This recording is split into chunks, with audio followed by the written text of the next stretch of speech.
हाँ बच्चों, आज हम लोग करेंगे क्वेश्चन नंबर 30, जिसमें कहा गया है कि एक पर्सन है और वो पर्सन अपने हाथों से दो दीवार ए और बी पे अपने हाथों और पैरों से दीवार ए को वो टच करता है और उसका जो बैक है वो बैक जो है बी दीवार पर टच करता है और उसने अपने आप को बैलेंस कर रखा है। कोफिशिएंट ऑफ फ्रिक्शन हमको दे रखा है 0.8। पूछता है क्वेश्चन में कि show that the person pushes the two walls with equal force. वो दोनों जो है दीवारों को इक्वल फोर्स से पुश करता है। तो जाहिर सी बात है, देखिए यहाँ पर समझिए, ये दीवार ए है और ये दीवार बी है। वो अपने हाथ और पैर से एक फोर्स लगाएगा, फोर्स लगाया उसने तो उसका रिएक्शन फोर्स भी हमको मिलेगा अपोजिट डायरेक्शन में। सेम उतना ही जो है दीवार बी लगाएगी। ऐसा तो है नहीं कि दीवार ए ज़्यादा लगा देगी, दीवार बी कम लगाएगी। अगर ऐसे होगा तो ये डिस्टर्ब हो जाएगा, फिर इसका हाथ टेढ़ा हो सकता है या बैक टेढ़ी हो सकती है। तो जितना वो बैक से फोर्स लगाएगा दीवार पर, दीवार भी उतना ही रिएक्शन फोर्स लगाएगी।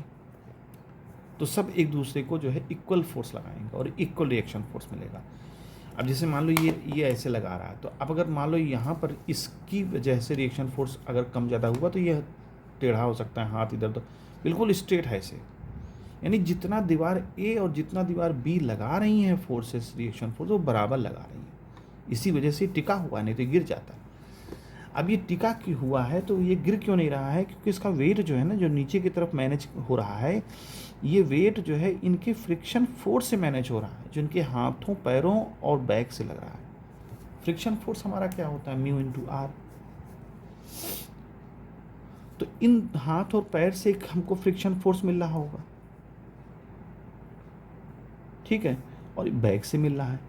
तो ये दोनों ही फ्रिक्शन फोर्स, यानी दोनों दीवारों से जो हमको फ्रिक्शन फोर्स मिल रहा है, म्यू आर ए दीवार से और म्यू आर दूसरी दीवार से, ये दोनों ही किसको बैलेंस कर रहे हैं? इसके वेट को बैलेंस कर रहे हैं। बस सीधी सीधी बात ये है।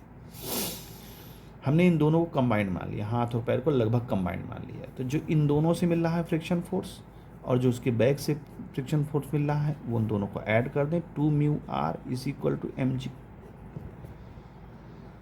ठीक है, आर क्या हो जाएगा? आर हो जाएगा एम इंटू जी, है ना। आर हो जाएगा एम इंटू जी। अच्छा, अब देखिए यहाँ पर चाहे तो एम से एम कैंसिल भी कर, चलिए कोई बात नहीं। 2 म्यू की वैल्यू कितना होगा? 0.8। और आर क्या है? Mass into gravity.